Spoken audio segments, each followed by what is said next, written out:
and did not reserve one ahead of time, we'll do our best to try to accommodate. So thank you for joining us.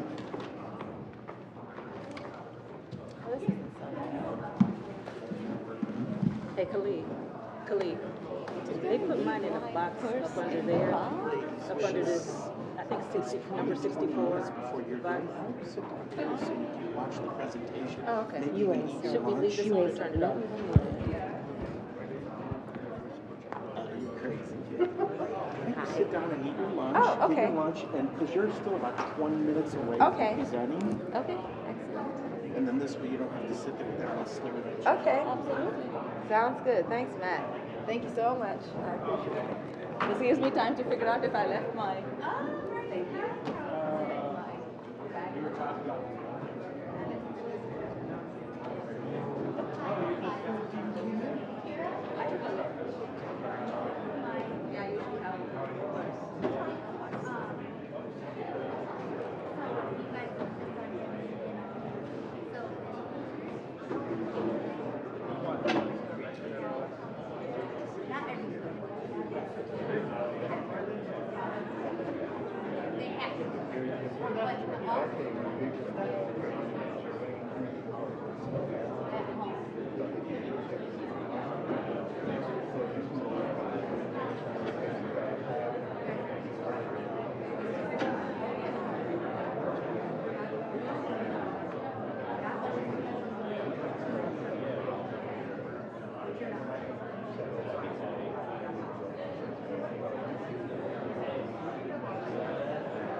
Welcome, everyone.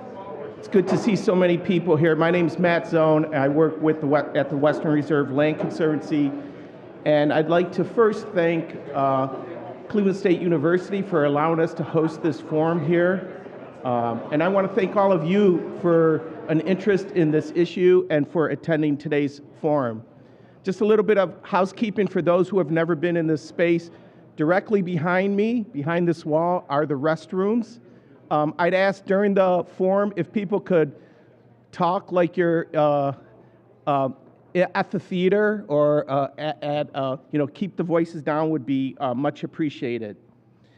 So I want to thank everyone for joining us here.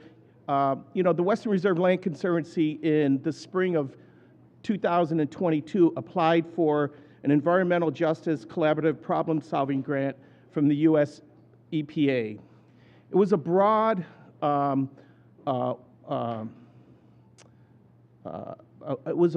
application that really wanted NGOs, non-governmental organizations, to work with local government to tackle a perplexing problem that could create efficiencies with what the city was presently doing.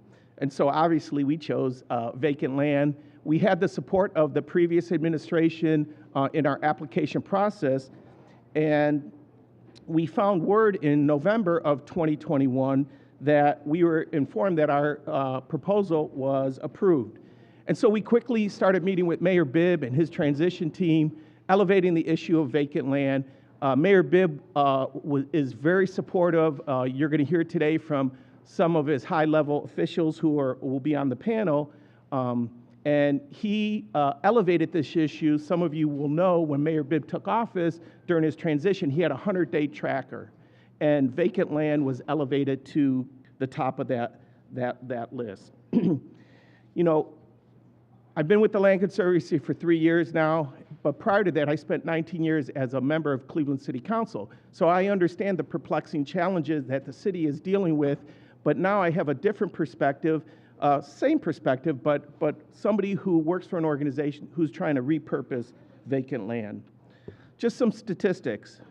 There are 33,000 vacant parcels in the city of Cleveland, or a total of, you know, in the city of Cleveland, there's roughly 167,000 parcels. So roughly 20% of the parcels in the city of Cleveland are vacant.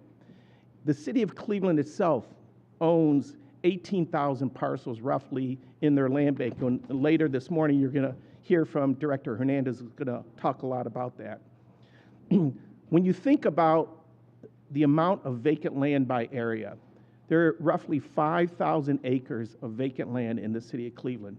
That's about 9.5% of land that is vacant in our city. All this data came from NST. Our organization recently conducted a property inventory of all 167,000 parcels, working closely with the city of Cleveland. And so that's how we were able to have up-to-date and good, accurate information on that. The person who's been leading this work for our organization is Tim Dean. Tim Dean will serve as our moderator. Tim began as an intern with our organization in 2019, joining full-time as planning and design specialist in 2022. And as my colleague Isaac Robb likes to joke, Tim was the perennial intern. He did 4 tours of duty before we hired him full-time. And Tim, he has provided hands-on experience while studying landscape architecture and city planning at Cornell University. Tim helped the Land Conservancy develop strategies for a citywide vacant land management program, thinking behind individual projects. How can we repurpose parcels and make them work for people? He gained practical know-how through the work through local groups and developed a vacant lot program that we call our groundwork program, which informs ideals for citywide land management policies and practices. Tim has been inspired by the quiet potential of vacant land to enrich our city. Will all of you give our moderator, Tim Dean, a warm welcome to the dais.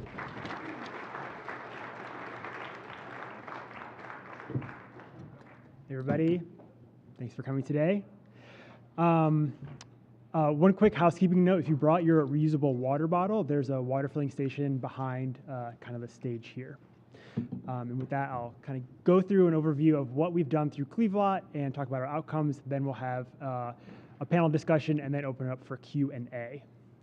So as Matt said, CLEVLOT is an environmental justice collaborative problem-solving grant from the US EPA. The Land Conservancy was the recipient of that grant, and we worked really closely with David Jerka from 7th Hill Design to implement this project. So I'm super appreciative to him for all of his creativity and attention to detail throughout this process. The goal of CLEVLOT was to accelerate vacant land reuse and advance environmental justice.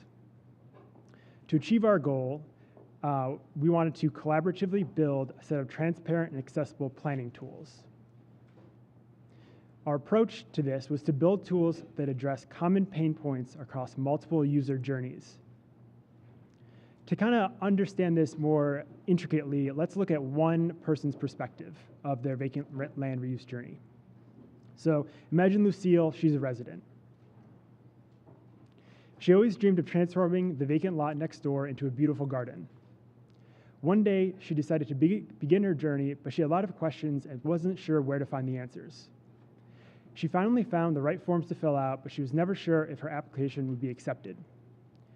It felt like an eternity waiting to hear about her application. She had no idea where it was in the approval process. One day, she learned that her application was approved and the lot was officially hers. She wanted to dive into transforming the lot, but soon felt uncertain and unprepared on her own. Without help, she kept running into challenges, so her lot's condition has gotten even more overwhelming. So what we sought to do was try to create a journey that could be something more like this. One day, Lucille was invited to attend a vacant land clinic at her local library branch, where an advisor helps her learn more about vacant land reuse.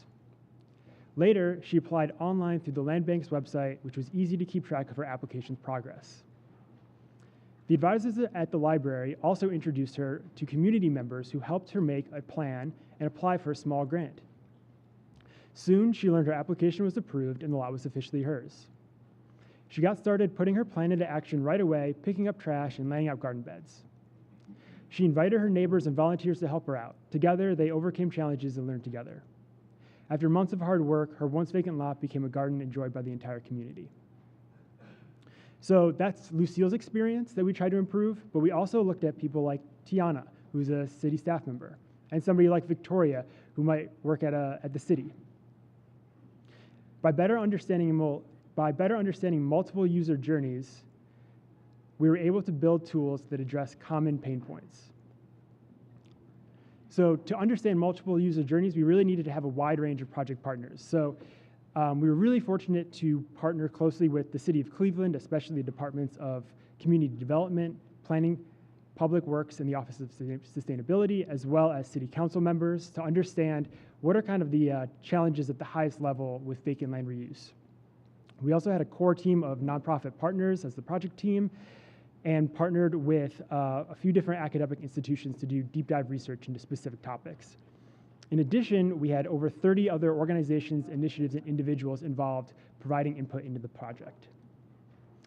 For the purposes of the grant, our focus area covered the neighborhoods serviced by our CDC partners, Beat, Burton Bell Carr, and Union Miles. This area of Cleveland also has about 25% of the Cleveland Land Bank inventory, which is about 18,000 parcels total. I also want to recognize that we were trying to build off previous investments in vacant land and environmental planning. So there's been a huge amount of work put into designing and developing ideas and strategies and getting community input into what to do with vacant land. We were seeking to build tools to allow those ideas to be realized more easily. The timeline took course over 2 years, beginning with an advisory committee meeting and ending with the Levin Forum.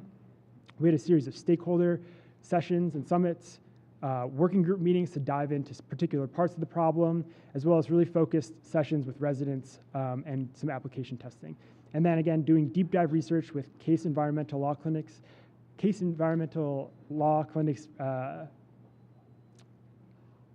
and Cornell Landscape Architecture and City Planning Studios. So now I'll walk through and just give you a sense of what some of these events looked like. At the advisory committee meeting, we pulled together the folks who we applied for the grant with and went over kind of the objectives of the grant. And we also created a vacant land stakeholder map with residents at the center and different organizations and entities kind of radiating out from that in their different domains. Using that group, we organized and invited them to join us at a first stakeholder summit, where we had presentations from a variety of people with different backgrounds with vacant land reuse and experiences, and then invited the stakeholders to provide their input and create these sort of fictional user journeys and map these journeys across different users. So you can see the actual boards in real life at the end of the presentation, or maybe you saw them on the way in, but we fictionalized 6 potential users of vacant land, and then had the stakeholders identify goals, the stages that the user might take to achieve those goals, and the actions and thoughts and feelings they were having along those stages. This allowed us to identify where people are getting hung up and where they're having trouble, not just, again, for one user, but across multiple user journeys. So our goal was to take the user journeys that looked like this, find those common pain points, and work to make them better. So the process isn't like perfectly smooth, but it's a lot smoother than it was before. So during the second stakeholder summit, we worked to identify the working groups. So we got into small groups and made discussions about where those common pain points are and landed on 4 different working groups. Importantly, each of these working groups were co-chaired by a member of our stakeholder committee, our advisory committee, and a high-ranking member of the city administration. and anybody could join any one of these groups at any point during their meeting sessions, and you could even join multiple groups. So the working groups provided an opportunity for stakeholders to focus on a particular part of the problem and create a response tool, a tool to respond to that part of the problem. Halfway through, we brought them together at a working group summit. In City Hall, the co-chairs of the groups presented their group's problem statement and their idea for the prototype. The prototype was kind of a response tool to their problem statement. And again, I think this picture kind of highlights the value of these working groups, where you had a group of members, people who are in charge of trying to sell land at the city, and people who are literally trying to buy a vacant lot who live in one of the neighborhoods. And they're having discussions about how to craft better policies that would allow this lot to be sold to this person. Groups were able to comment on each other's feedback. And then after they iterated on their prototypes, we had a resident focus group. So we invited 13 members from our focus area, and they got together with our advisory committee members or the co-chairs of the working groups, and they presented the prototypes, and we were able to have discussions and feedback and capture some ideas of things we hadn't seen before or hadn't considered and integrate those into the working group tools. After the working groups wrapped up, there's kind of a lingering question about how to choose the highest and best use of vacant land. So we had a mapping summit where we were trying to discuss like what criteria should we consider when you're thinking about vacant land reuse. So again, we had presentations from the city of Cleveland so they could kind of share their methodology for choosing highest and best use. And then we broke out into small groups where people talked about what criteria they thought was important. This resulted in kind of 3 different buckets of criteria. We're looking at what would be good for green development, like parks and gardens, what would be good for gray development, like building and housing, what's both. And that provided us with 5 different categories of criteria, as well as a bunch of different subcategories. And you can see some of these, it really highlighted the complexities of using a purely data-driven approach for determining how to reuse vacant land. For example, some groups decided that low tree canopy is great for tree planting and green development because there's not trees there and you should plant trees there. While other groups decided that that's actually a really great place to build new buildings because there's no trees you have to cut down. So we really need to focus on a nuanced approach for determining how vacant land could be used in the future.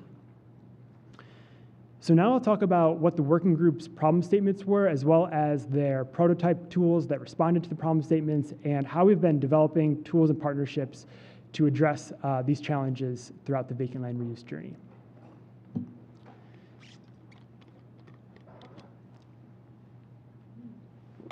The planning criteria, metrics, and integration group said that decision makers lack an environmental justice data tool to locate projects on vacant land with consideration to beneficial and harmful features and in alignment with neighborhood and regional goals.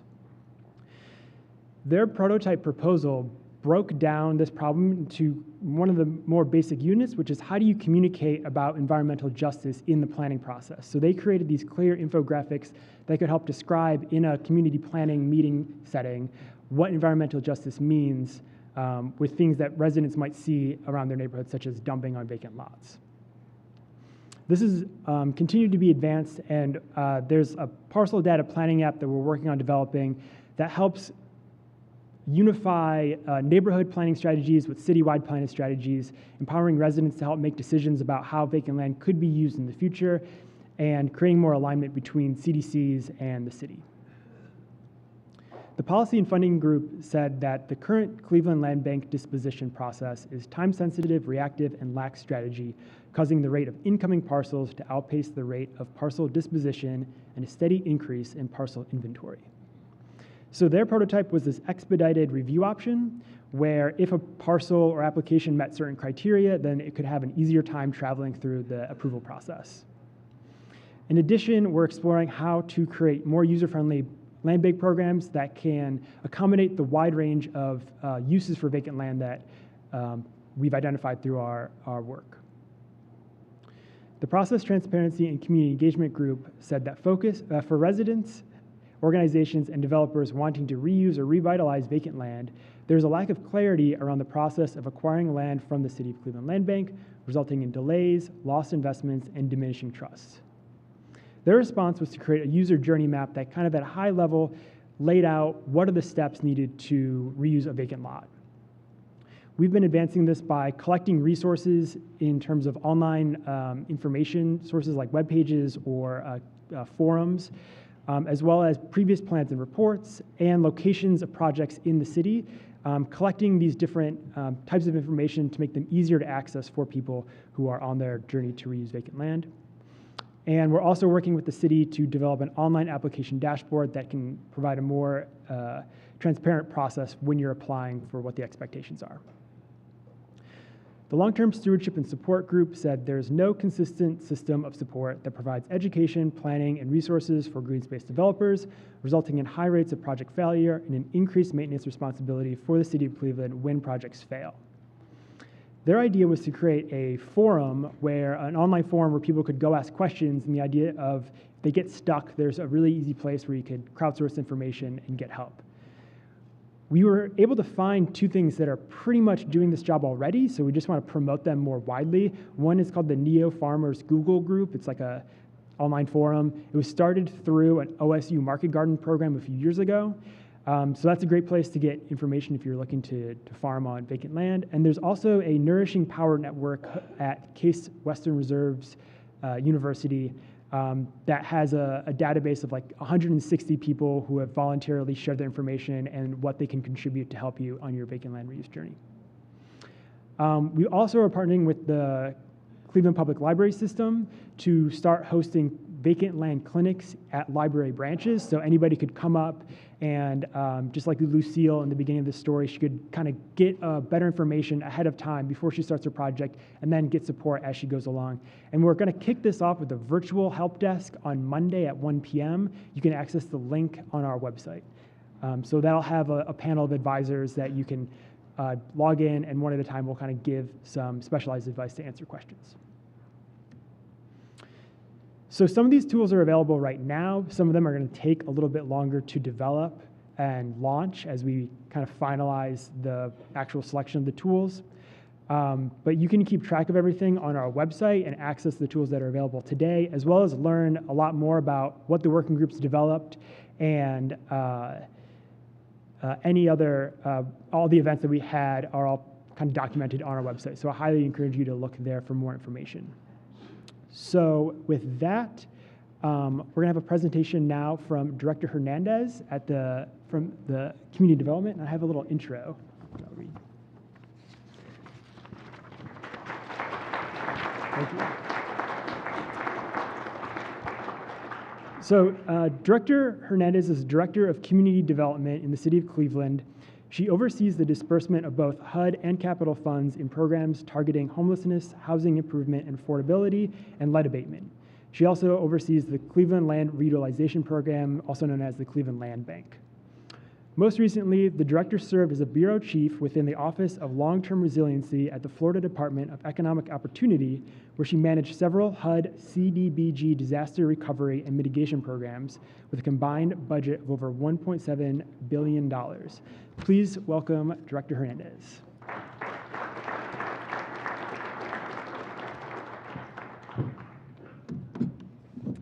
going to bring these down a little bit for obvious reasons. I do have a housekeeping announcement. Do not throw any of your trash away. Go ahead and put it in that bin that your food came in. Yep, as Vanna is showing us here. Okay, thank you. Thank you so much for the opportunity to be here today and speak to you all about this very important topic within our city. I like to start as many presentations as I can by really seating it in the vision of the Department of Community Development. The Department of Community Development envisions a Cleveland where stakeholders are empowered to build the pathway to equity. This vision is realized by creating quality housing and vibrant neighborhoods that serve as the foundation for generational wealth and community prosperity. This is a vision that was created by both the formal and informal leadership of the Department of Community Development for about a year. And so what I hope that you've been able to experience through community development this year is a narrowing down to really get to what our vision is for this department. And before I forget, I also want to shout out, I've got a few staff members here within the Department of Community Development. Give a little wave. All right, thank you. I also want to talk about what we call our North Star, and that is the 2030 Cleveland Equitable Housing Plan. Again, while we have this vision, we also have this major task ahead of us that we also need to continually align to, and that is achieving those targets of protecting, preserving, and producing homes for residents in the city of Cleveland. So we all in this room are likely aware of the issue. That's probably what brought you here today. There's been several news stories, one with the headline, "All the vacant lots in Cleveland could cover 3 airports." There's another one, "Cleaning up Cleveland's illegal dump sites, an uphill climb." I do want to note that that was previous to the administration I currently serve at. As was this next one by News 19. 19 News gets results after neighbors on Cleveland's west side complain about high grass on vacant lots. We know that the issue is huge. However, it is my belief that what might be our city's greatest liability may also be our greatest asset. Again, given who I am speaking to today, I would imagine that these maps don't surprise you at all. We know that the issue is huge, and a geographic analysis, you don't have to go very far in history to see that the effects of redlining are present here still today. They're present in so many ways, but especially in our vacant lots. We know that there's an inequitable concentration of vacant lots on the east side of Cleveland, as Tim talked about a little bit earlier. So our current process, the process that I walked into as Director of Community Development, it starts with the resident application. We process that application. In part of that processing, we reach out to city planning, city council, and the local CDC to ground truth and ensure that we have the right information and making sure that that use and whatever that application is makes sense for what folks are asking for to do with that lot. And then we process the decision and transfer ownership.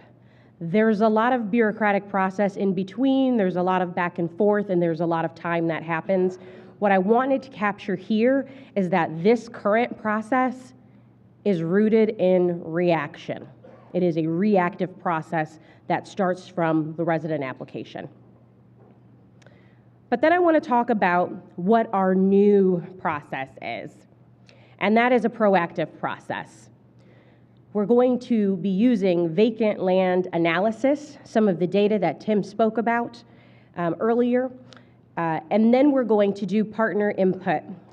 Again, we're just changing the order. There's still input from City Planning Department, from City Council, as well as from the CDCs, but it's about what's the highest and best use, and starting with that first.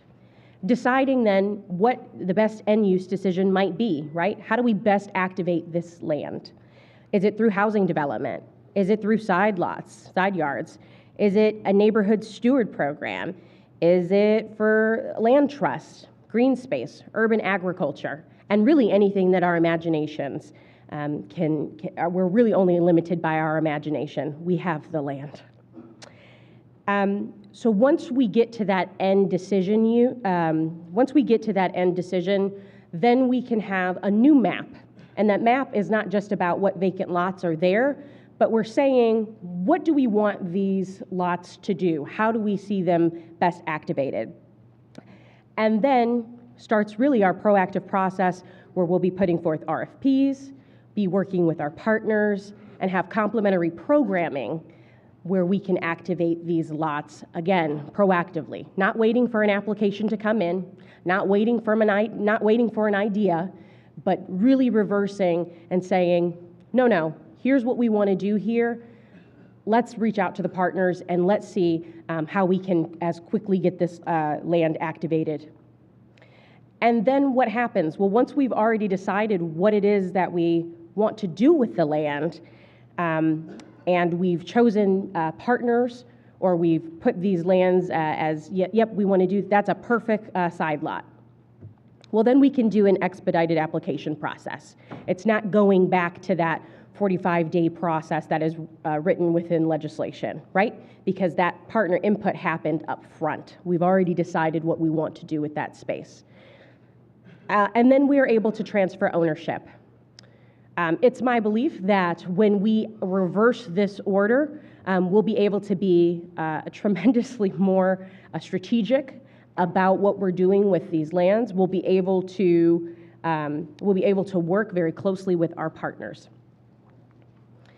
All right, so what happens if our algorithm and our partners and my office decide we want to see this as a side yard?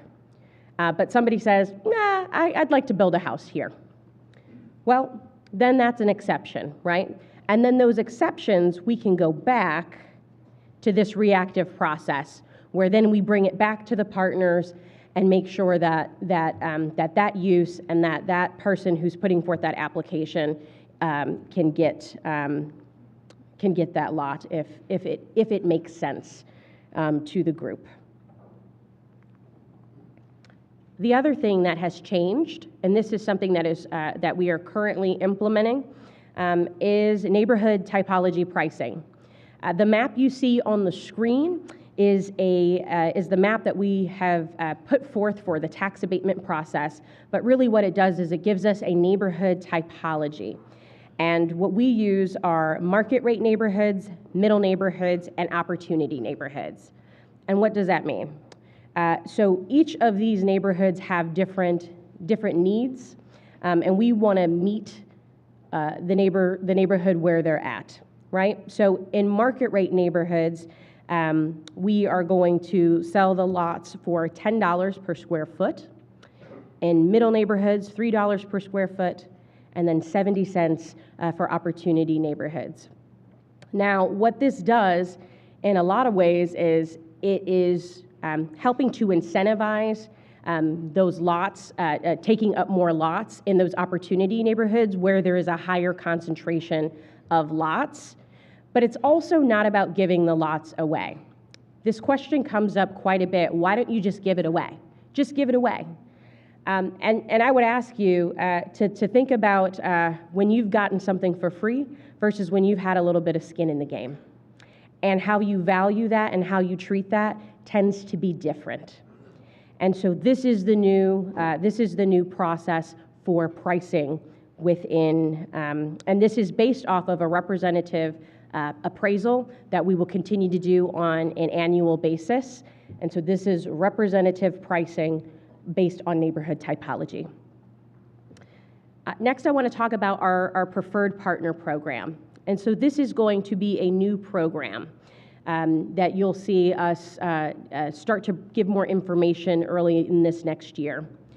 We will do an RFP biennially where we'll seek partner participation. What we're looking for in partners is goal alignment. We're looking to partner with mission-oriented organizations that provide community benefits. And then in that way, then we'll have some special pricing that may go against that last slide that you saw with the pricing standpoint, right? So maybe the lot is $10 per square foot in a strong market neighborhood, but maybe I have a CDC out there that's saying, we'd actually like to do housing here, but we want to keep it affordable for the next X amount of years. Well, that seems like it is. It seems like it's mission-oriented, right? It aligns with our goals, and so instead of that being $10 per square foot, We will then enter into negotiations to ensure that, that the community benefit and the pricing structure is balanced. And then what happens when we have these community partners? An example might be Habitat for Humanity, right? We know that the great work that Habitat for Humanity does in the city of Cleveland. And so what does it look like? We know what they want to do, right? We know their goal. Can we not make that process a little quicker, right? And so, an expedited process would come from this. As I start to close out, I also want to talk about we need more advanced technology. There's just no way to get around it. All of the things that we want to do, making sure that our data is strong, is clean, is accessible. We have some work to do. And I think one of the best benefits of this CLEVLOT, this program, has been talking about what technology we need and how do we best make this process accessible to the residents of our community at every level.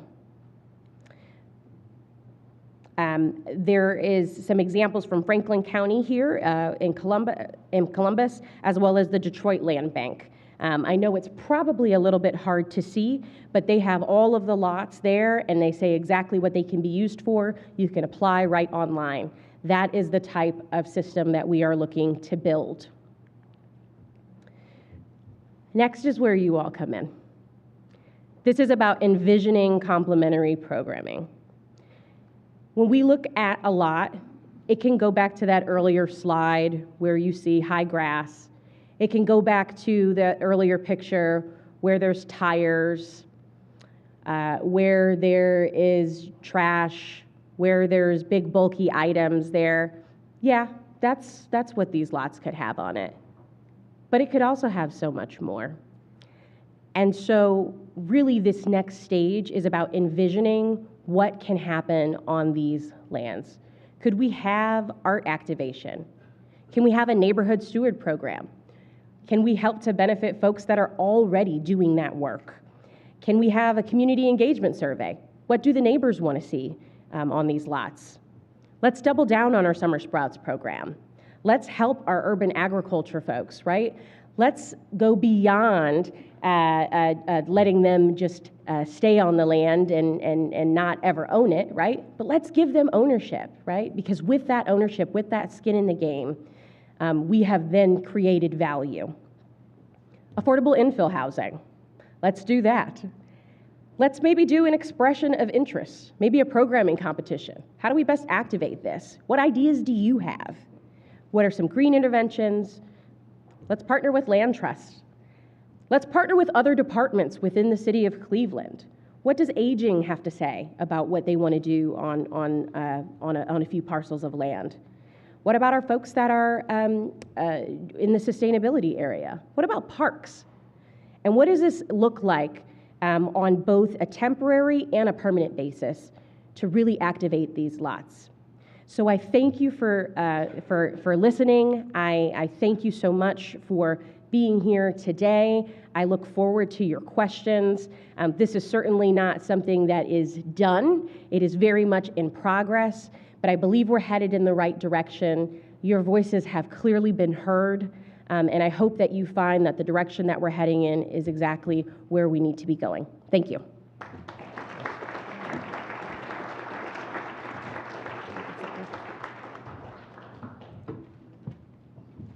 Thanks so much. Now I'd like to invite the 4 panelists up for a little panelist discussion, and then we'll open it up for Q&A. So as they're coming up here, I'll do introductions. We know Director Hernandez.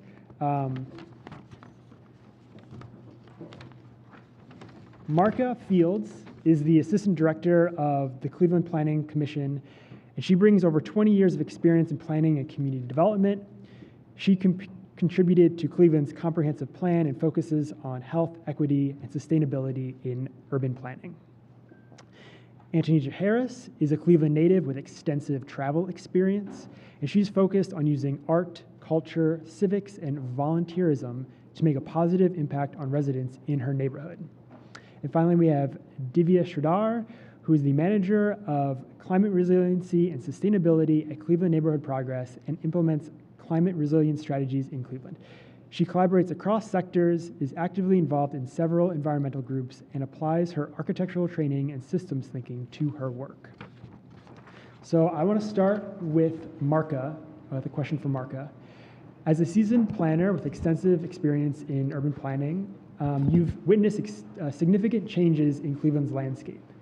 Considering the lasting impact of the foreclosure crisis, can you share insights into how vacant land reuse has evolved in the city over the past decade or so to provide some context for today's discussion? Sure. Can you hear me? Okay. So in 2007, City Planning adopted our comprehensive plan, which is the city's guide for development. And it's a long-term plan. It was called Connecting Cleveland 2020. And so we did that over several years. We adopted it in 2007. Then 2008, the foreclosure crisis hit us. At that point, we had to rethink what we were doing with the vacant land. Now, the citywide plan gives a recommendation for every parcel in the city, recommends a specific land use. And it is a general plan, so it's not something that's set in stone. There's zoning that actually is the law that says this is what can or cannot be built here, but the land use plan is the guide for development. And so after we completed that plan, the foreclosure crisis hit, and we were like, okay, so now we have a challenge that we have to deal with. Houses were being demolished at a high rate, and so the vacant land began to increase. At that point, we started a study called 8 Ideas for the Reuse of Vacant Land. And so that was in reaction to the foreclosure crisis, and it made recommendations for different types of use for the vacant land, and it was basically a strategy to try to figure out how do you deal with this new problem that we have. It recommended things like stormwater management, assembly of parcels, what's it called? Or alternative energy. So there were several different recommendations that came out of that process. One of the recommendations that came out was something called a sustainable development pattern. And so that was one of the things that we looked at and really used when we were looking at the reuse of land bank lots. And so that was kind of like a guide of where we want to have density. And so the sustainable development pattern, basically what it does is it looks at areas where you want to create density, typically around areas where you have high transit and where you have retail or different community uses that you want to try to strengthen. And so those uses typically require a higher density to be able to be stabilized and maintained. So we identified those areas. We now are looking at 15-minute cities, which is very similar to the Sustainable Development Pattern map. And so in those areas, when people would apply for land bank lots, if it showed up in one of the areas that we considered to be a sustainable development area, we scrutinized it a little bit more. We were less likely to give a piece of land away for a side yard expansion because the goal was to do infill development. So we had to kind of rethink that a little bit because we ended up holding on to quite a bit of land. We started out in 2008, we had about 7,500 parcels in the land bank, and we're now at 18,000 plus. So the number, as you can see, has significantly grown. So we've got to do something to be able to maintain it. That's way too many lots for us to actually be able to maintain as a city. So we now are looking at other options. One of them is the 15-minute cities idea, and so that is something that where we do want to still create density. However, we're focused more on making sure that we have the uses in a walkable distance for residents in the area. And so we're looking at things like green space development. We're looking at libraries, schools, different things that are needed in the community to make them sustainable. And so, so the approach has it's changed slightly, but still the need for density is there. And so we also are looking at the possibility of creating a land trust. And I've been working with Director Hernandez and some others in City Hall, and also our working group, which there's a working group that we have, it's called Sustainable Cleveland Vital Neighborhoods Working Group. And so that working group has been working on the potential to do a land trust, which would basically allow residents to kind of take ownership of the land, or stewardship, I should say, and determine what uses will be on that lot. And so our focus really is on green space development, and so we'll be looking at how you can take some of those lots and turn them into community spaces that are run by the community residents. And so that's a whole process, and we're trying to do a feasibility study just to see what we actually need to do to make that successful. And so there's, I think several tools that we have to use and explore to really begin to address this problem, but it's a problem that has existed for a period of time, and there's a lot to be done, so. Thank you so much. That kind of opens the door for Divya.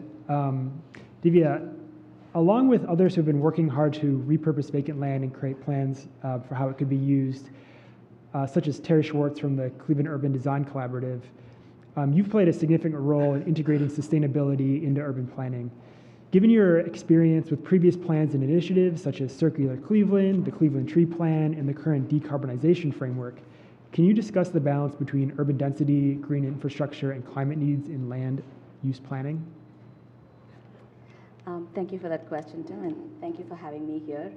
It's wonderful to see that this conversation's been still up and alive, and actually recently ignited after years of this conversation. So it's great to hear some of that history.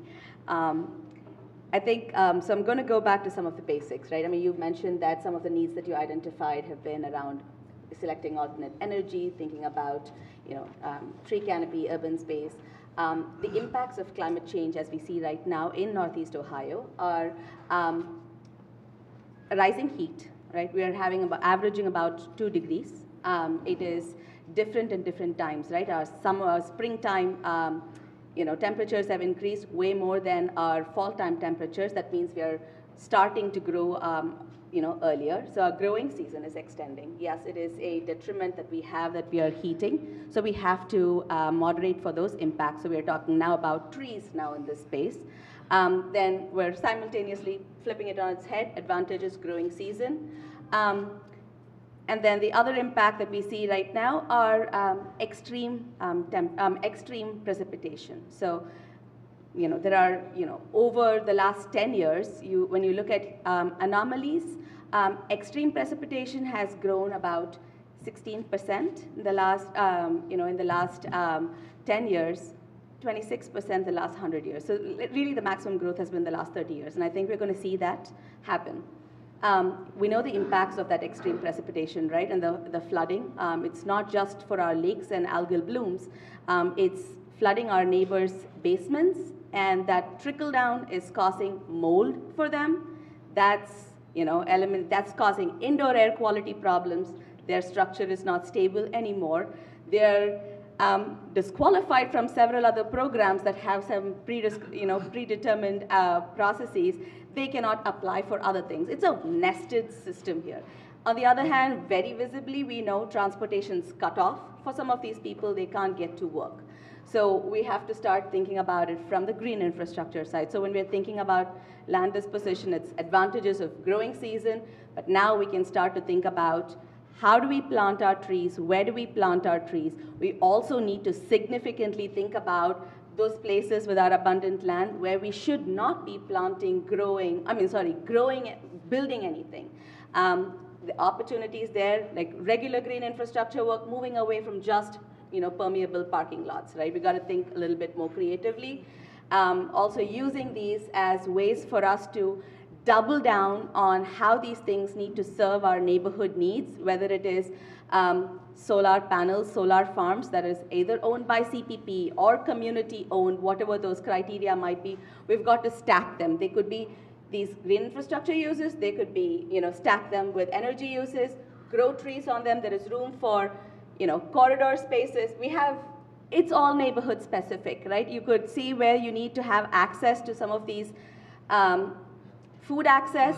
You're starting to think about trees that can give you nuts, economic development opportunity, food opportunity, just beginning to widen our variety of how we're thinking about it. So the balance has to be, how do we sort of think about all these things while they provide those economic development benefits for us in those spaces that don't translate just as money, and that's also as money saved that builds people's quality of life, which is vibrancy. So I think we have to really reevaluate.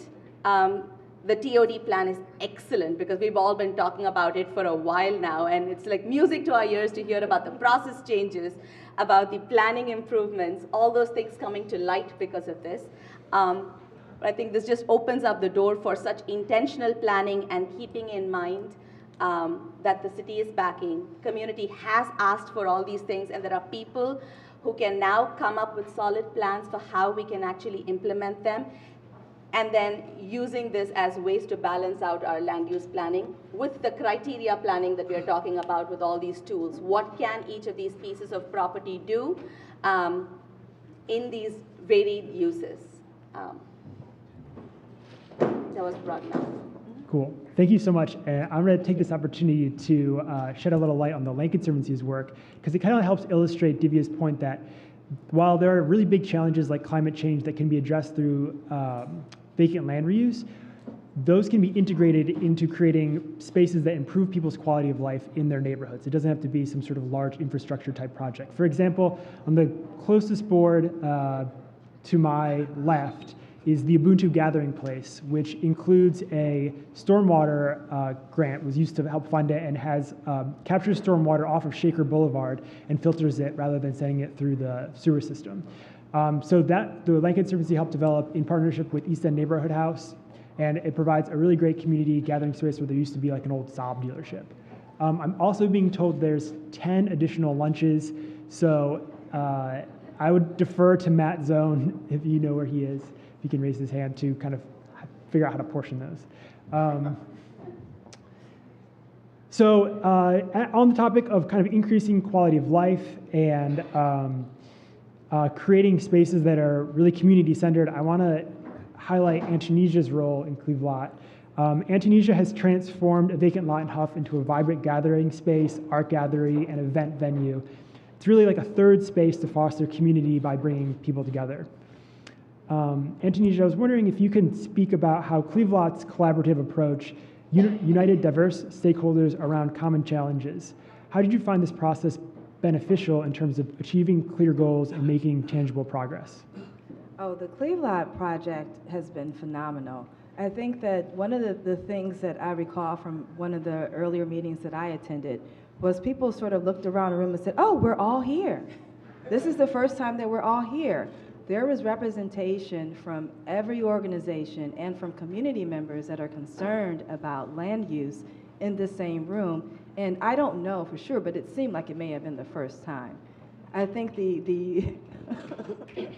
I think the other part that I experienced was folks were representing their employer and their employees. However, all of these people are Clevelanders. They're people who care a great deal about the city and are concerned.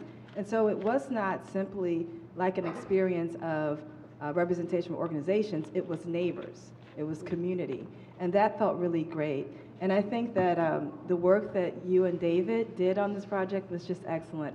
Everything was incredibly organized. I mean, they were able to take, if you look over here, our little chicken scratch on Post-it notes, and the very next time we met, there were these beautiful graphics and pamphlets and all this wonderful stuff, and you just sort of felt like, did we do that?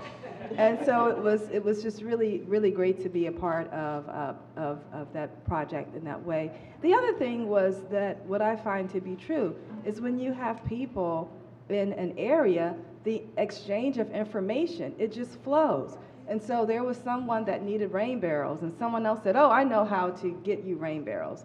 There was someone else that needed these other things, and so there was just all of this really quick exchange of information. And so it really was an outstanding experience. And I will tell you, for a lot of community events, you never know who's going to show up. But there were situations where there was like, people were standing up, like the library was full of people who were actively engaged, who didn't mind if they didn't have a seat, and they stayed on board and contributed to helping to make CLEVLOT and the experience great. Cool. Thank you so much for not paying her at all to say any of that. Director Hernandez, I wonder if you could speak a little bit more specifically about how the new directions that you're hoping to take the land bank in were supported, or how CLEVLOT supported or complemented some of the efforts that you're working on under your leadership. So I think it really feeds off of what Antonisa just said. What CLEVLOT was able to do was bring all of these groups together and then synthesize what was said in that room and come out with one clear voice. And so that is something that helped us to be able to ground truth, to know that, yes, what we were thinking and what we were feeling had some evidence behind it, and that it also helped that this work did not start, right, when I started with the Bibb administration. This work has been ongoing for many years, maybe even decades. And so this, to me, feels like, I would say, a very culminating type of process, that now we are in a space where we can take this information, and now we got to do something with it. And then that's part of what my job is to do, to take that information, cut through the noise, make some policy decisions, and to start. One thing in this administration that we have continued to talk about is we know that this city has a tremendous needs all across in many sectors, in many areas. We have a lot of need. And when you look at it, you go, wow, that's a big thing to do. But that's not just it, right? Like, you have to then do something about that, and it can be very daunting, but what you have to do is you have to start. And you might fail, but you have to start. And so I'm grateful to be in an administration where I can start, where I have the psychological safety to try, because that's what is going to move us from ideas to action. And so I want to thank your work here.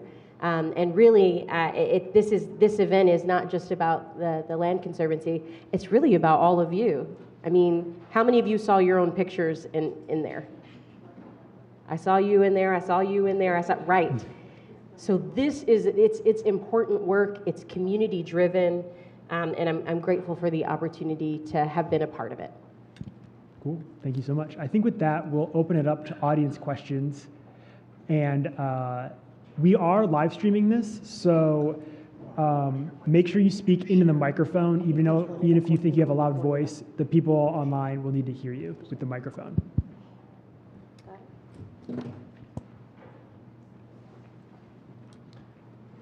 State your name and then ask the question. Hi, my name is Melvin LaPrade. I noticed in one of your slides you talked about the concept of highest and best use. And then you said that you wanted alignment with neighborhood, city, regional goals. And then you talked about environmental justice.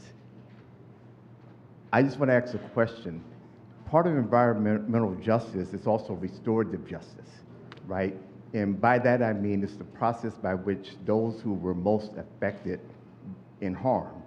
In this case, we're talking redlining. I called it a predatory lending crisis, not a foreclosure crisis, because it started with our seniors being misused by the banks. Mm-hmm. So my question is, I haven't heard a conversation about reparations nor healing in this process, if it's an environmental justice-driven initiative. So I just want comments about that. Those are really powerful comments. My initial response is that one of the goals of CLEVLOT with like that planning tool to do like the parcel-based surveys is to try to figure out a way so that CDCs can be empowered to work with resident groups in order to plan effectively and align those plans with citywide planning initiatives like the 15-minute city. And with environmental justice, it's been a kind of a looming topic because this is an environmental justice problem-solving grant. And one of the complexities of environmental justice, if you look at an environmental justice map of Cleveland, it's almost the whole city is like a Justice 40 census tract. And so there's a lot of nuance in trying to determine like one street from one street over. But one of the other issues I think that we covered in one of the working groups was how do you communicate environmental justice with a group of residents on the ground? If you bring a term like that, they might not be on the same grounds as you when you're communicating to each other. So I don't know if Marka, you can speak a little bit to the graphics that we developed through your working group as a way to help create conversations and incorporate environmental justice into a planning process. Yeah, so through their process, we identified several different environmental factors that impact our decision-making on land use.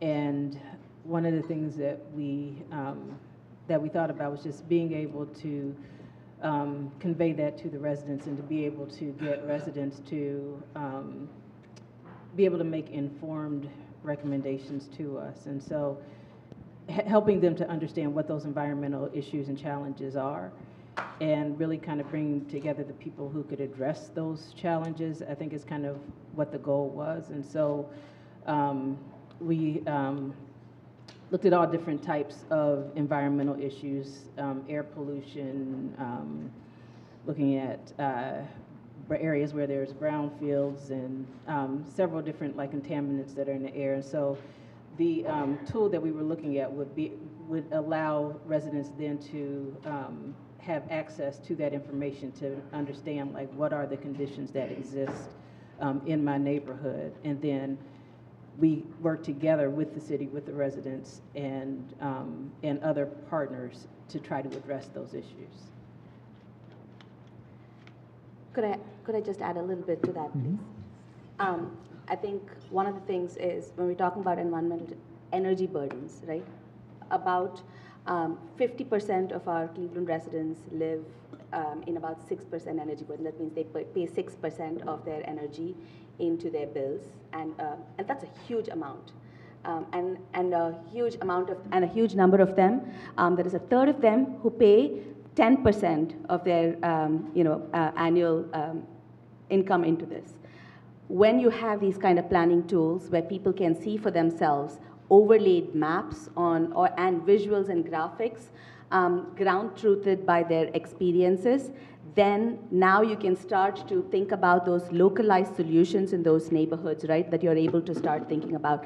So again, trees is just heating and cooling, but the amount of energy it saves for you is part of what you're taking out of your paycheck and sort of putting into that.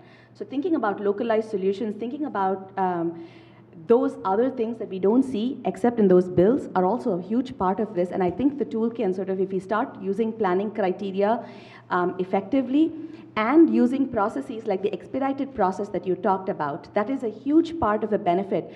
If someone's coming with an economic benefit that serves generational wealth building for their community that also has a co-benefit such as growing your tree, the CDC really knows what they're dealing with. They begin to include those kinds of metrics into their master planning and other things that sort of respond to how they then feed into the master plan. So I think thinking about environmental justice plays such a huge role in sort of understanding, and then we start to understand what is that data that begins to come in that we use in the planning document. So I just wanted to thank you for that as well, and including that expedited process and thinking about all those other metrics in there as well. Hi, Tony Brancatelli. A couple one clarifying question, Director Hernandez. The panel's been really great about getting input, and I'm pleased that Matt Zone allowed me to participate in CLEVLOT, and getting more input is important. Are the CDBG hearings set yet for the public comment? No. Okay. Is that anticipated in February, or do you have an anticipated date for that? Yeah. That is not a schedule that I set. Your former colleagues might be able to better respond to that, but we will certainly be Well, it's having the city HUD hearings. required public meeting. Yes, Okay. yes. All right, because Are the you administration. talking about the budget, the CDBG budget? No, the public hearings for the CDBG portion. Ah, yes, usually in the summertime. In summer, okay. Yes, we have not set those yet. Okay. Nope, but we put out, I don't think that I'm working. Yeah, you're But- working, yeah. But we put out, we put out an advertisement for Okay, when those because that would be a hearings great happen. opportunity for more people to have input as well on. For sure, and, for sure. So the question on the slide presentation was charging per lot, and you had the different tiers of charging per lot. Was the 70 cents per lot also for a side yard as well? So we'll have, when we have the different programs, we'll set out those parameters. Right now, side lots are 200, Right. and it will probably stay whatever the rate is that we will do for that specific programming. For the side yards, okay. Yes, So and so, yeah, and thank you actually for giving me the opportunity to clarify. So when we are selling something at market rate, it is usually, we're talking about infill housing that is not affordable. If it's affordable, we then have a, we sell that at a different price than if it's something that's market rate. If we do have for-profit companies that are able to profit off of our land, we need to not give that to them for free. okay, so the side yards you're keeping as a nominal fee. We are keeping it as a nominal fee, and we will have a more enhanced program that we'll be able to talk about Okay. early this next year. Thanks. Oh, you hold it? Okay. Hi, Seth Task. Once you have these different zones, or whatever they're called, different use zones established, and let's say one of them is housing, how specific are they going to be because of certain maybe antiquated zoning in certain areas? Like if there's two lots together and we can do townhomes on, say, those lots versus, and they're single family currently in zoning, or ADUs on, a top garages in the back or something like that. Will there be, changes potential to zoning that don't necessarily have to go back to a re-application process through zoning? Like, will there be flexibility in that? Does that make sense? That's you or me? Yeah, it might be a little clarification. So I think I do need a little clarification. So you're asking so once we've changed the zoning. Well, yeah, And- is it a zoning change? Like you're going to take this land and you're going to find a highest and best use for different, blocks of land, right? So, as an example, like the city of South Euclid has like the May Green District. And it's a whole new zoning district, and you can do different things within that zoning district. So we're going to be establishing these different districts for use. So within those areas, different lots will be like one lot I applied for land bank was, I wanted to put a single family house on it, but it was a multifamily zoning, so I couldn't do a single family lot. Does that make sense? Like, Yeah, so whenever we do a plan, we typically will look at the zoning and try to update it so that it matches what it is that we're proposing. So yeah, we will take a look at that and when necessary, make changes to the zoning. Sometimes it's not needed, and so there are different things that we have to consider when we're changing zoning, but we will look at it definitely when we if there are plans that are developed in certain areas, we'll look at it and update it so that it matches the plan. Hello, everybody. Can you hear me? Oh, there I go. Hello, my name is Victoria Trotter, and I'm with Green Movement Glenville, and thank you for a wonderful program. I really enjoyed it. And one of the things, some of us that are in our twilight, we're not going to be affected by climate change and what's going down, but our youth, they'll be the most impacted. So I wonder what ideas and suggestions do you have where we can engage our youth and get them involved in the climate change movement and make them aware of what they're facing and how we can remediate that? It's a great question, and I know it's interesting that people will say that I'm using art, and it's an art space. Well, art is to get people to come inside. we really are trying to help people understand what's happening with the environment. And so this is, I think, one of the challenges is that one of the uses that I think that are really important for these vacant lots, because they really are assets, is open source education. The folks who are here, who work with these things, we have an awareness, but the general public, the general community, they simply do not. They only know that now the groceries cost more, or their basement is flooding. They're not sure how to stop these things. And so again, I do think that we need to have more demonstrations of how to offset some of these environmental issues within communities. In my mind, I really think that it makes sense to have in each community 7 or 8 vacant lots that are demonstration lots, that are demonstrating what's possible, and that folks should really have the ability to look at these as social entrepreneurship opportunities. And so that there is the opportunity that the work that is being done by Victoria is really a social entrepreneurship project, and that it actually has a greater impact within the community. And so I think that, again, we do need to think a lot more broadly about the use of the lots. So I think that coming up with ways to actually open source educate communities is really necessary. Since you said the word broaden, I'm just going to throw that out there. But I think we need to when we say broaden, I think I want to broaden another word.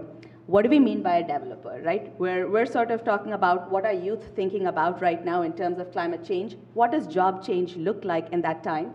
And how do we start to use these lands to prepare for those kinds of things? What does that economic development opportunity look like? Does it look like a food grower? Does it look like a community solar developer owned by the community or owned by somebody else, like agroforestry? And if we sort of expand the term, if we define it and expand it, then how do they get to use those traditional tools that you already have for economic development without having to jump all those hoops to get like special classifications and special systems, so that then you're aligning with the process by sort of using policy and definitions in these sort of situations. So new jobs then become ways for us to think about how we put our land to good use from these processes. Hi, everybody. I'm David Beach. I'm a city resident in Ward 4. I'm interested in alternative energy production, and I'm glad to hear that things like solar arrays are one land use that's being considered in these projects.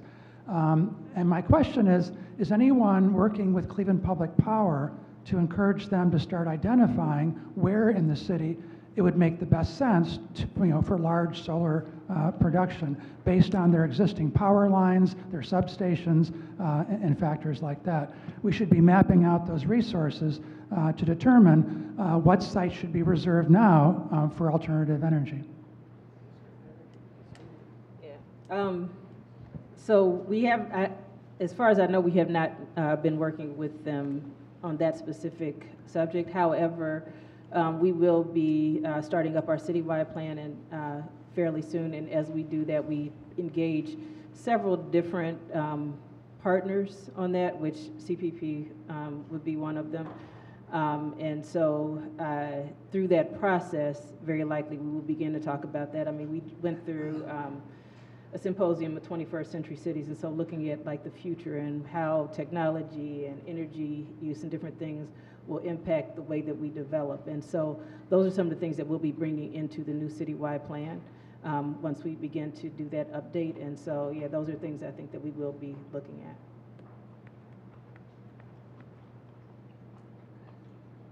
Hello, everyone. My name is Miss Mickey Smith, and I represent Little Africa Food Collaborative and West 52nd Block Club. I've been engaged in this process for about 6 months as it relates to an application. And I was advised that you needed to do summer sprout in order to do the ag aspect. So we couldn't. So we're having issues with getting a lease or getting the land because they said we have to do urban, we have to do summer sprout. And then the other question was, what is the process? Because on the west side, I've been working on a vacant lot for about a year and a half, and it has 3 parcels on this particular vacant lot. But I've been doing the work and I've been out here. So what is that process for those that may be working in multiple communities and really trying to do innovative things for the urban ag aspect? What you'll be seeing from us in this next year as we take this 2.0 version of Land Bank is more programs that are helped geared towards that, where we can actually open up and have these conversations. So right now, we don't have a whole lot of room for nuance, right? Right now, what we know is like, do you want to put a house here or do you want this to be a side yard, right? Like there's not a lot of room for nuance. Part of that is a structural issue. And so that has been my focus as director, has really been about how do we clean up shop, and that means hiring people, right? Getting the right people in place and making sure that we have strong systems, and we just didn't before. And so what you'll see now as there are new policies that come about, are new programming that's focused on lot activation, and all of these things that you've heard today will fit in a program place, or we'll be open for ideas, right? One of the things that Trudy's here somewhere, I saw, there's Trudy. One of the really innovative things that she brought to us is this idea of this expressions of interest. Maybe you just have an idea of what might want to go here. And that idea has been really powerful, and we've used it on some of our work on the southeast side. And so what does an expression of interest look like for vacant lots? Maybe specific to certain vacant lots, but also maybe not, right? So I think that there's going to be a lot of room for that. I'm excited to continue to collaborate with the folks that have been involved in CLEVLOT, continue to collaborate with those who want to start collaborating, and really designing programs that make sense for our residents. Hello, Caroline Tate, Holden Forests and Gardens. It's been an absolute pleasure to be a part of the CLEVLOT process, and I echo all that the panel have said about the collectivity and the really pooling of knowledge of the process. So much that's been mentioned about that generational benefit, about building for the future, about activating community resonates for me and for our organization. But particularly when we talk about the trees and the plants, because everything that a prospective lot activator might go through ends up at some point by putting live plants and product in the ground. We have 80 years worth of curatorial data at Holden that we can happily for free share with people and look over planting plans and make suggestions as to how we can plant plants that are better suited to our environment. And we're talking about invasives, and with climate change we know that invasives are really causing us a problem in this area. So to your point about the knowledge sharing, we can share knowledge, but my question is there scope to put some kind of something a little stronger than that around some of that later advice about what goes in the ground? Because people could actually be really inspired by the fact they're not just activating their community, that they will be contributing to the plants and the environment collectively for us all, not just in this area, but for all of the nation. And is there scope to put some rigidity around that in this process? Is there scope to do that at a city level? Can we start to go a little bit beyond just advising to not put certain plants in the ground and actually say, we will not sign off this project if these known invasives are in this plan? And the knowledge is there to give the options. We sell the options, we grow the options, plenty of other people do as well. And at that point, the plant is a kind of an actual product, and the chances are that's coming from a for-profit organisation, and I think probably most of us come from non-profits. So that connectivity there with where the final product is coming from and the choice of that final product. Can we put restrictions around that? So we certainly can put restrictions around it. I think it's really going to be about collaboration, right? Bringing it all back down to collaboration. I do not come to you as an expert in trees, but I know that folks exist, right? And so it's my job to make sure that the pathways are clear enough so that your information and your expertise can help inform our process. Director, if I could just add, great question. On behalf of the Western Reserve Land Conservancy, you know, in 2023, we planted and gave away over 800 trees, all in the city of Cleveland. We work closely with the city's forester on the right species. There is a process, and through the CLEVLOT, we're trying to incorporate. I love the concept and the question, though, about invasives. We have to make sure that we plant the right products, the right space, at the right time in the community.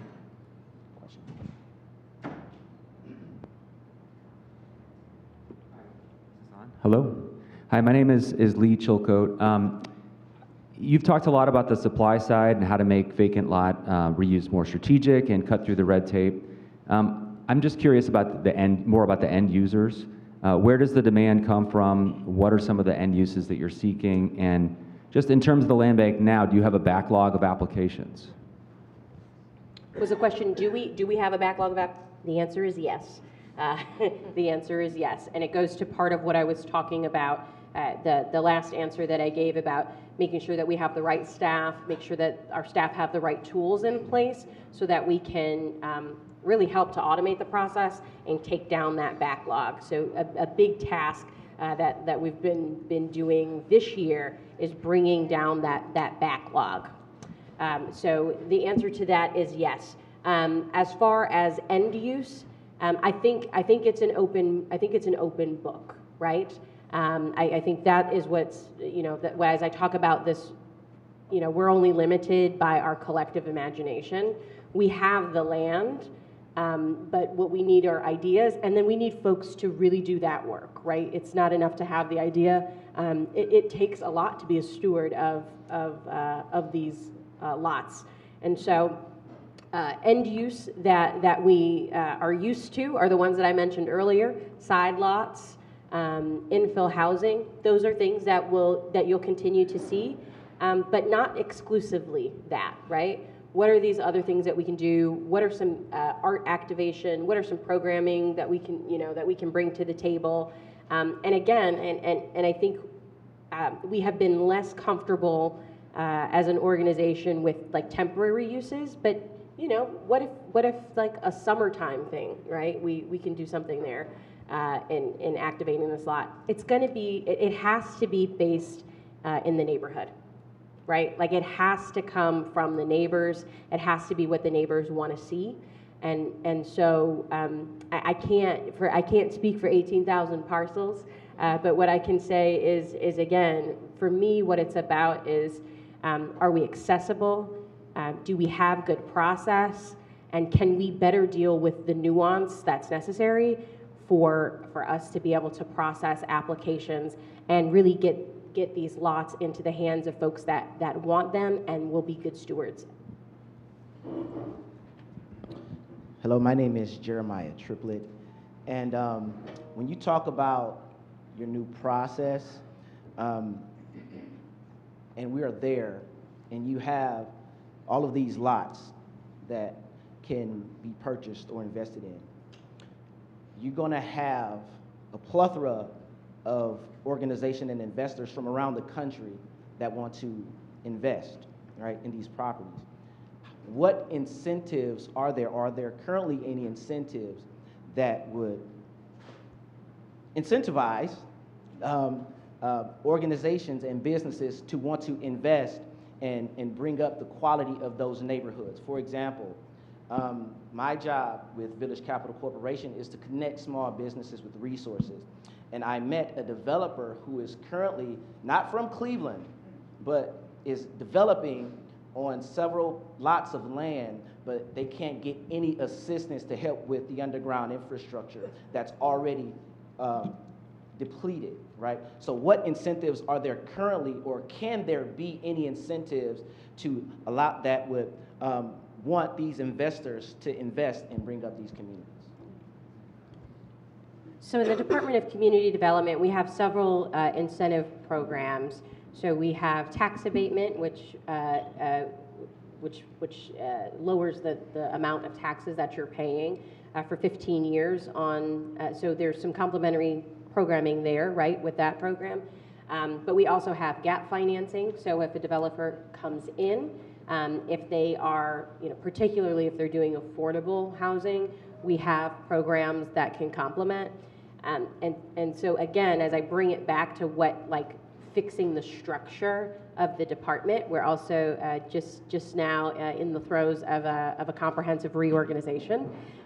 One of the goals of that reorganization is that so that our folks are talking, right? Land bank shouldn't be in a vacuum, right? We should be talking to our asset redevelopment office. We should be talking to our, to the folks who are running our housing trust fund and our housing development office, right? We can, all of these things really need to be in coordination together.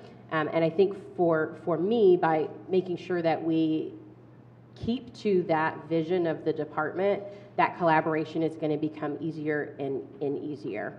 And so, yes, there are some incentive programs. The other thing that I will mention is that when we're not giving the land away for free or for nearly free, we're going to have dollars that we're bringing in. And so what does it look like to turn those dollars back around? Yes, to support the system, making sure that we've got the technology, but what does it look like when we have a lot of dollars? Can we put that back in to incentivizing the activation and programming that we want to see? I think this will maybe be our last question. Hi. Oh, I'm sorry. Hi, my name's Christina Keegan, and I've worked in community development in Cleveland for many years, as well as a lot of land reuse projects. For the last 2 years, I've been traveling the country building sustainable homes, generally for very wealthy clients, but a lot of these particular building styles might be appropriate in Cleveland as we're looking to do infill affordable housing. But one thing that I've been running into is in my neighborhood of Buckeye, and talking to developers across the country, there is an incredible interest in developing market rate housing in this area that I don't think is fully realized, but developers are talking about this because of the area being perceived as favorable, relatively favorable to climate change. So working with developers out in California, I mean, they're scouring the neighborhoods, working with the builders in my neighborhood, folks coming over to fix my plumbing, they're saying they're getting calls every day, the pressure is increasing. I think that we're on the brink of a very changing landscape around community development and real estate. Sorry, do you have a question? Yes. Sorry.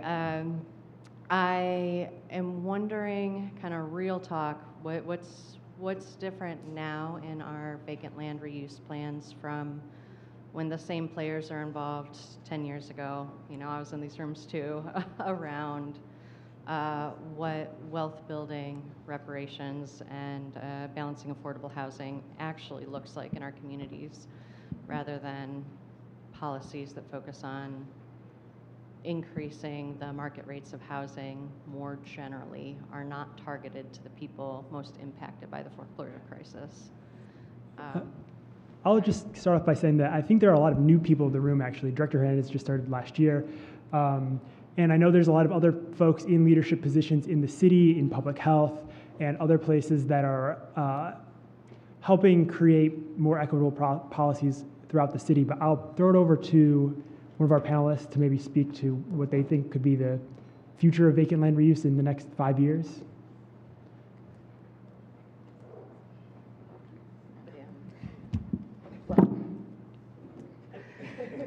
Give us the vision, Martha. Yeah, I don't know, that's Do you want me to take it? Yes.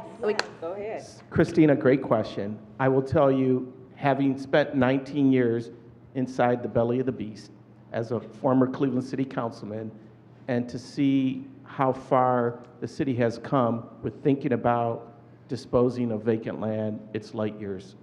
The city is very intentional about driving market rate housing into neighborhoods that need market rate housing, protecting vacant land in high pressure neighborhoods that have seen a lot of gentrification and holding those aside for affordable housing. They're really committed to driving investment and development along transit-oriented development routes and creating vibrant 15-minute neighborhoods all throughout the city. It's changing. This is not, your grandfather's land bank anymore. It's moving into the 21st century. The Land Conservancy is excited to be a part of it.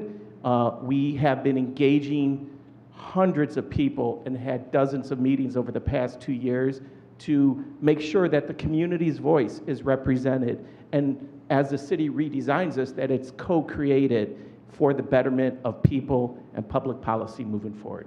Cool. How's that, Director? All right. Divya, final word? No? I mean, I could really say that the slate is blank, right? I mean, I think that's what we're trying to create right now, but I think we're reorienting, layering a couple other things that we should really be prioritizing in there as well. So I think that's room that we are talking about, that we are going to co-create and develop. I think talking about trees, talking about homes, growing food, everything's part of the game. I think it's important for us to keep coming to the table and making those asks, and also then sort of widening the table, right? And making sure that the table of not just participants is wide, but the table on the other side that's providing those incentives, opportunities. We have CD, you guys have been showing up. We need to have, economic development at the table. We need to have all those folks at the table that sort of bring the value of vacant land back in place.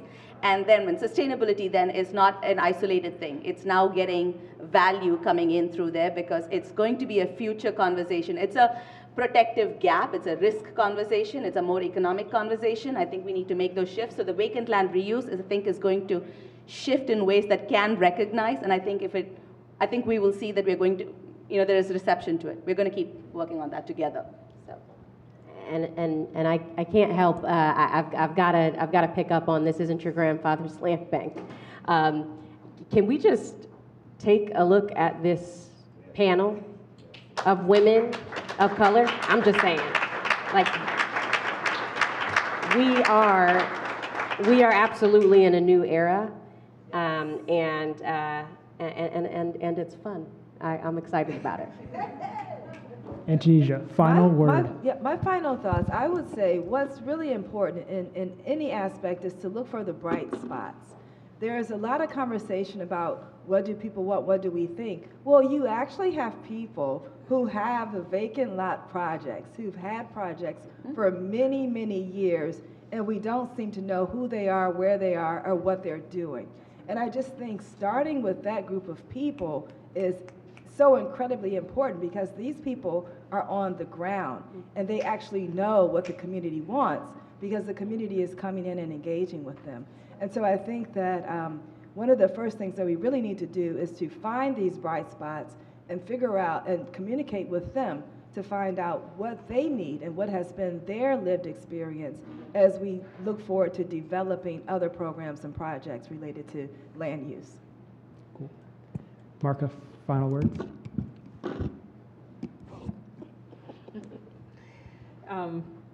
Yeah, so I would say that I'm really excited to see all the people who are really interested in this topic and all the different groups coming together. I think that through this process, this tool, I think, is really going to be invaluable, particularly when we are creating our update of the citywide plan. Having an informed public is so important and really helps to be able to get recommendations that are realistic, that are sustainable, and that really have a positive impact on our community. So I think that, just the work that we've been doing here, to me, is really encouraging, and I think it's something that's really going to be beneficial with us moving forward, not only on the citywide plan, our small area plans, and also in making decisions when it comes to land bank. I think, just having that engagement with the community and really hearing their voices is going to be really key to our success. Thank you all so much. Let's have a round of applause for our panelists.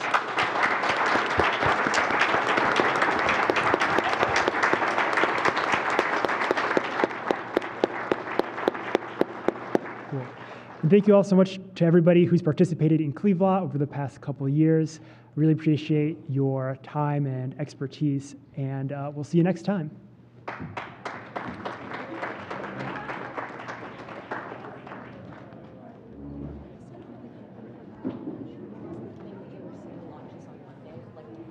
Oh, yeah. Is there, can I find that? Yeah, if you go to our website. Okay. I'm just losing all my notes. Yeah. There's like, you scroll down on the menu, there's a website. Okay.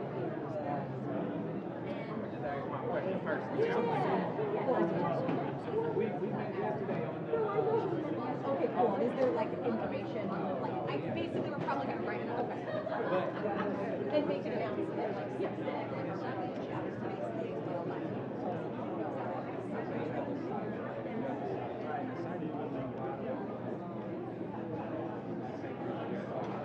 Okay. Yeah.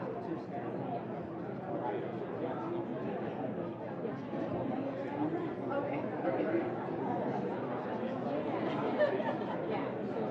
That's exactly what I did. So, like, yep, perfect. Yeah. So that's like exactly, yeah, I just.